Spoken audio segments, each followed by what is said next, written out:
మొట్టమొదటి factory outlet మన Mukunda jewellers లో అన్ని జ్యువెలరీపై ఉన్న వ్యాట్ కేవలం 2 to 12% మాత్రమే. No making charges. విచ్చేయండి ముకుందా జ్యువెలర్స్. మా నూతన బ్రాంచెస్ ప్రారంభం అతి త్వరలో జూబ్లీ హిల్స్ మరియు వైజాగ్.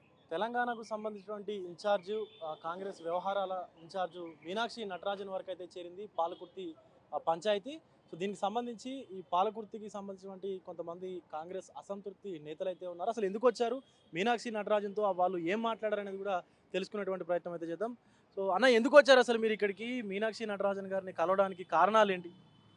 పాలకుర్తి నియోజకవర్గంలో గత సంవత్సరం నుంచి ఏం జరుగుతూ ఉన్నదంటే, ఒక ఎన్ఆర్ఐ అయినటువంటి వ్యక్తి ఝాన్సీ రెడ్డి గారు మా నియోజకవర్గాన్ని రావడం, వారిని ఎప్పుడైతే ముఖ్యమంత్రిగా ప్రపోజ్ చేసి వారి కోడలు టికెట్ ఇచ్చి పంపిస్తే 2023 ఎలక్షన్లో అందరు కష్టపడ్డ కార్యకర్తలు అందరు కలిసి వారిని భారీ మెజారిటీతో గెలిపించుకోవడం జరిగింది.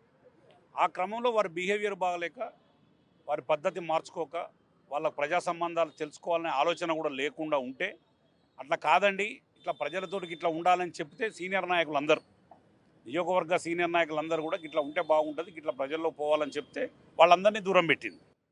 ఎవరైతే ప్రజల మధ్యలో ఉండాలి, ప్రజలతో అనుబంధంగా ఉండాలి, ప్రజలు మీకు ఓట్లు వేసినమ్మా, మీ మీద బాగా ఊహించుకున్నారు పాలకుర్తి ప్రజలు, 47,000 ఓట్ల మెజార్టీ ఇచ్చింది మీకు, కాబట్టి వాళ్ళకి సహకరించాలి, మేము కూడా అందరం అదే పనిలో ఉన్నాం, పని చేద్దామంటే ఆమెకు ఆ ఆలోచన లేదు. చాలా ప్రామిసులు చేయడం జరిగింది ఎలక్షన్ల ముందు, ఏ ఒక్క ప్రామిస్ కూడా నెరవేరుతుంది.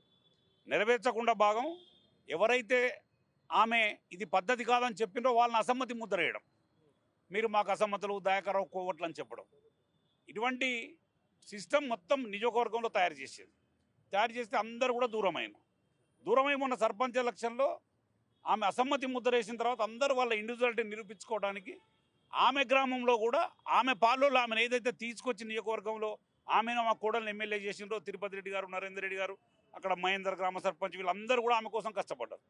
వాళ్ళు కూడా లాస్ట్కు వ్యతిరేకం అయిపోయారు. ఇప్పుడు మీరే మొత్తం మీ నాయకులందరూ కలిసి అసంతృప్తిగా ఉన్న వాళ్ళే 10 గ్రామ పంచాయతీలు కూడా గెలిపించుకున్నారంట. మరి ఆవిడ ఎందుకు గెలిపించుకోలేకపోయారు? ఆవిడ అసమ్మతి పెట్టింది కాబట్టి, ఆమె బాధ్యత తీసుకోకుండా ప్రవర్తించింది కాబట్టి ఓడిపోయింది. ఆమె సొంత గ్రామంలో బాధ్యత తీసుకోలే. సొంత గ్రామంలో ఆ రోజు తిట్టినోడు అమ్మ బొమ్మ అన్నోనే తీసుకొని మళ్ళీ టీఆర్ఎస్ని తీసుకొని సర్పంచ్ టికెట్ ఇచ్చేసరికి అందరూ వ్యతిరేకించారు, ప్రజలు వ్యతిరేకించారు, వాళ్ళ నాయకులందరూ వ్యతిరేకించారు. ఇది కరెక్ట్ కాదమ్మా, వాళ్ళు కొద్దిగా పద్ధతి మార్చుకోనందుకు వాళ్ళందరినీ దూరం పెట్టింది. నీ పద్ధతి మార్చాలమ్మా, ఇది అమెరికా కాదు, ఇది ఇండియా. నువ్వు అమెరికాలో రియల్ ఎస్టేట్ వ్యాపారం చేసినట్టు పాలకుర్తి నియోజకవర్గంలో చేస్తే నడవదు తల్లి, దీన్ని కలుపుకపోద్దామా అని ఓ కొడుకు, చిన్నమ్మ అని ఓ కొడుకు, అందరు కొడుకులు చెప్తే వాళ్ళని కూడా అనుమానంలో వాళ్ళని కూడా దూరం చేసుకొని, మీరు చెప్పేది నాకు వ్యతిరేకంగా చెప్తా ఉన్నారు, నేను చెప్పిందే వేదం, నా షాడోయిజమే నడవాలని చెప్పి ఆమె నిర్ణయం తీసుకొని అట్లా ఫెయిల్ అయింది. మేము మీనాక్షి నటరాజన్ గారితో మీరేం మాట్లాడారు, ఆవిడేం చెప్పారు? అసలు మీనాక్షి నటరాజన్ గారికి మేము ఒకటే చెప్పినాం, మీరు ముఖ్యమంత్రి గారు కాంగ్రెస్ అధిష్టానం ఏ ఆలోచన విధానం చేసుకొని మీరైతే ఝాన్సీ రెడ్డిని నియోజకవర్గాన్ని పంపించినరో అది ప్రజలు నిలబెట్టింది. కానీ మీ ఆలోచన విధానాన్ని ఈరోజు ప్రభుత్వ విధానాలు ప్రజల్లో ఆమె నిలబెట్టలేకపోతా ఉన్నది. దయచేసి ఒక్కసారి ఆలోచించండి, కాంగ్రెస్ పార్టీ నష్టపోతా ఉన్నది, కాంగ్రెస్ పార్టీకి నష్టం జరగకుండా చూడండి అని మేము విజ్ఞప్తి చేసినాం. గతంలో లోకల్ బాడీ ఎలక్షన్లో, సర్పంచ్ ఎలక్షన్లో నష్టపోయింది. కంపారిజం చేస్తే టీఆర్ఎస్ కాంగ్రెస్ కంపారిజం చేస్తే 47,000 మెజార్టీ నుంచి 2,000 మైనస్కి వచ్చినాము. ఈ పరిస్థితి రేపు జెడ్పీటీసీ ఎంపీ పిల్లల్లో రావద్దు. దయచేసి మేడం మీకు చెప్తా ఉన్నాం, చేతులెత్తి దండం పెట్టి చెప్తా ఉన్నాం, ఇప్పటికైనా పార్టీని కాపాడండి, ఆమె మోనోయిజాన్ని తగ్గియండి. ఆమె కూడా రిక్వెస్ట్ చేస్తా ఉన్నాం ఈ వేదిక ద్వారా, అమ్మ రేపు తొర్రూరు మున్సిపాలిటీలో 16 వార్డులు ఉన్నాయి, మీరు ఇదే పద్ధతిలో చేస్తే 16 వార్డులు పోతాయి. మీరు కలుపుకపోయి కనుక చేసుకోగలిగితే, మీరు ఏదైతే పద్ధతిలో వచ్చిండ్రో, మేము స్వచ్ఛంద సేవ చేస్తాం, సర్వీస్ చేస్తామని వచ్చిండ్రో, మా లీడర్లనే చూసుకున్నప్పుడు మేము ప్రజలు కూడా నమ్మే పరిస్థితిలో లేరమ్మా. ఇంకా ఇప్పటికేం మునిగిపోలే, ఇప్పటికైనా మీరు ఆలోచించండి. అందరినీ కూర్చోబెట్టి, మరి పొంగులేటి గారి దగ్గర ఇన్ఛార్జి మంత్రి దగ్గర కూర్చోబెడతారా, మీనాక్షి గారి దగ్గర కూర్చోబెడతారా, వైఎస్ కుమార్ గౌడ్ గారి దగ్గర కూర్చోబెట్టి ఈ అసమ్మతి అనే నింద పోనించుకొని మీరు రాబోయే జెడ్పీటీసీ ఎంపీటీసీ ఎలక్షన్లో మీరు అన్నీ గెలుచుకునే ప్రయత్నం చేసుకోండమ్మా. మీరు వచ్చిన దృక్పథం వేరు, మీ లక్ష్యం వేరని చెప్పిండ్రు, ఆ దృక్పథం లక్ష్యం నెరవేరట్లేదు. ప్రజల్లో కూడా వ్యతిరేకత రోజు రోజుకు పెరిగిపోతూ ఉన్నది. మేము కాంగ్రెస్ పార్టీ కార్యకర్తలుగా బాధపడతా ఉన్నారు, 40 ఏళ్ల నుంచి ఉన్న కాంగ్రెస్ పార్టీ నాయకులు కూడా బాధపడతా ఉన్నారు. మేము 2023 వచ్చినాం, అంతకన్నా ముందు ఉన్నటువంటి వీళ్ళంతా కాంగ్రెస్ నాయకులు చాలామంది ఉన్నారు, వాళ్ళందరూ కూడా మీ పద్ధతి మార్చుకోకపోయేసరికి బాధపడతా ఉన్నారు. ఇప్పటికైనా పద్ధతి మార్చుకొని కాంగ్రెస్ పార్టీ గెలవాలి. నేను ఝాన్సీ రెడ్డి వ్యక్తి గెలవాలని చూడకు దయచేసి, ఎందుకంటే ఝాన్సీ రెడ్డి మోనో, ఝాన్సీ రెడ్డి గుమస్తా, ఝాన్సీ రెడ్డి డ్రైవరో, ఝాన్సీ రెడ్డి మనిషి గెలవాలని చూడకు, కాంగ్రెస్ పార్టీ గెలవాలని చూసుకో ఝాన్సీ మేడం గారు మేము చెప్తా ఉన్నాం. కాంగ్రెస్ పార్టీ గెలిస్తే నీకు క్రెడిట్ పోతుంది మేడం. హరిప్రసాద్ మనిషి గెలిచినా, తిరుపతి రెడ్డి మనిషి గెలిచినా, నరేంద్ర రెడ్డి మనిషి గెలిచినా, కిషోర్ రెడ్డి మనిషి గెలిచినా పార్టీ వ్యక్తి అన్నారు మేడం. మీరు గెలిస్తే మీ వ్యక్తి అంటారు మేడం. ఎవరు గెలిచినా కాంగ్రెస్ పార్టీ అని చెప్పుకోండి మేడం. మీ ఈగోయిజం తోటి, మీ మోనోపాలిజం తోటి కనుక చేయడంలో ఫెయిల్ అయినరు. మళ్ళీ కూడా రేపు లోకల్ బాడీలో ఫెయిల్ కావద్దని నేను మీకు రిక్వెస్ట్ చేస్తున్నాం. ఝాన్సీ గారు, యశస్విని గారు, మేము మీనాక్షి గారు మీ మీద కంప్లైంట్ చేయడం, మిమ్మల్ని తీసేయమని చెప్పడం కాదు. పార్టీ నష్టపోతా ఉన్నది. గతంలో ఎప్పుడైనా మరి మీరు మాట్లాడారా ఝాన్సీ రెడ్డి గారితోనో లేకపోతే యశస్విని రెడ్డి గారితో ఇట్లా ఉన్నాయి మనకు ఇట్లా ఇబ్బందులు ఉన్నాయి కాబట్టి కూర్చొని మాట్లాడుకుందాం ఎప్పుడైనా మాట్లాడారా? పొంగులేటి శ్రీనివాసరెడ్డి గారికి మేము కంప్లైంట్ చేస్తే శ్రీనివాసరెడ్డి గారు యశస్విని రెడ్డి గారితో మాట్లాడి నన్ను, కిషోర్ రెడ్డి గారిని పంపించడం జరిగింది పాలకుర్తికి.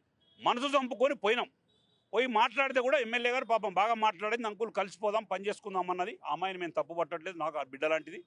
ఈ మేడం, పై మేడం కూడా కలుద్దామంటే ఇంత దూరం వచ్చినాం కదా, చొచ్చుకొని వచ్చినప్పుడు ఆమె కూడా కలుద్దాం, పెద్ద ఆమె వయసులో మనకంటే ఎక్కువ అని పోయినాం, నమస్కారం పెట్టినాం.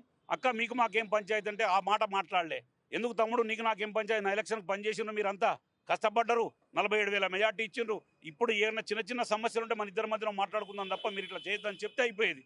నన్ను ఇక్కడ విమర్శించినావు, నన్ను అక్కడ విమర్శించినావు, ఇది మాట్లాడినామని చెప్పి పంచాయతీ పెరిగింది. ఇద్దరి మధ్యన పెరిగితే లేచి రావడం జరిగింది. తర్వాత మళ్ళీ ఎవరు పిలగలే.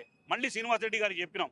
శ్రీనివాసరెడ్డి గారు చెప్తే కూడా శ్రీనివాసరెడ్డి గారు కూడా పెద్దలు ఏం చూస్తున్నారంటే ఎమ్మెల్యే, లోకల్ ఎమ్మెల్యే కాబట్టి ఎందుకు కాంగ్రెస్ ఎమ్మెల్యే కదా మనం ఎందుకు అంత తొందరపడొద్దని ఆలోచించారు. పెద్ద మనుషులు అందరూ చూసినారు, వేం నరేంద్ర రెడ్డి గారు, శ్రీనివాసరెడ్డి గారు అందరూ చూసినారు. ఈరోజు వారు కూడా హత్య అయిపోయినారు. ఈమె పద్ధతి మార్చుకోకపోయేసరికి మేము కూడా ఏం చెప్పాలో చెప్పి ఆస్తి వచ్చిందని మొన్న మా అసమ్మతి సర్పంచులు గెలిచినటువంటి సర్పంచ్ పొంగులేటి శ్రీనివాసరెడ్డి గారు, వేం నరేంద్ర రెడ్డి గారు శాలువాలు కప్పినారు. కప్పితే కూడా ఎందుకు కప్పినావని నిందిస్తా ఉన్నావు.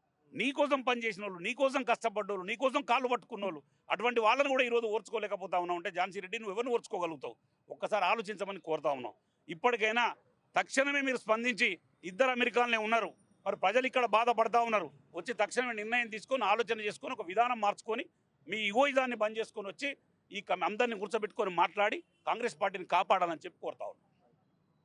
సో ఇటు పాలకుర్తి నియోజకవర్గంలో ఉన్నటువంటి అసమ్మతికి సంబంధించిన నాయకులందరూ కూడా ఒకటే చెప్తా ఉన్నారు, మా మీద ఎలాంటి అసమ్మతి ప్రకటించాల్సినటువంటి అవసరం లేదు, మీ ఎలక్షన్స్ కోసం మేము పనిచేసాం. అలాగే మొన్న జరిగినటువంటి స్థానిక సంస్థల ఎలక్షన్స్లో కూడా 10 సర్పంచ్లను మేము గెలిపించుకుంటే మీరు మీ సొంత నియోజకవర్గంలో అంటే మీ సొంత ఊర్లో కూడా సర్పంచ్ అభ్యర్థిని గెలిపించుకోలేకపోయారు. ఇదంతా కూడా నియోజకవర్గంలో పార్టీ పైన ఎఫెక్ట్ పడేటువంటి అవకాశం ఉంది కాబట్టి ఖచ్చితంగా దీన్ని సరి చేసుకొని ముందుకు వెళ్ళాలంటూ కూడా పాలకుర్తికి సంబంధించిన నాయకులు అయితే ఈరోజు మీనాక్షి నటరాజన్ గారిని కలిసి మాట్లాడడం అయితే జరిగింది. కెమెరా పర్సన్ వినోద్తో Vijay, big TV, MLA quarters నుండి.